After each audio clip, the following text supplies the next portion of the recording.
Magandang umaga po, good morning. Nandito po tayo ngayon sa isang lugar na ating pong pupuntahan dahil meron pong nakapagsabi na meron pong isang nakatira po rito na mahirap ang daw ang dinadaanan niya at ating pong titignan kung ano talagang pangangailangan ng taong ito at titignan po natin ang sitwasyon kung ano po ang kanyang nangyayari.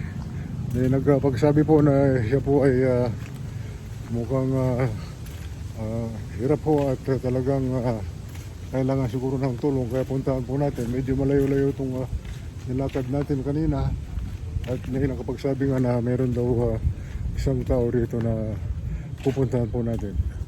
Halika't puntahan po natin at nang makita natin ng sitwasyon. Nandito na po tayo ngayon at makikita po natin ang kanyang bahay at meron siyang puting gamit dyan at ating pong kakatukin at natin kung may tao. Tao po! Tao po! Tao po! Pwede ba kayong makausap? Sino sila?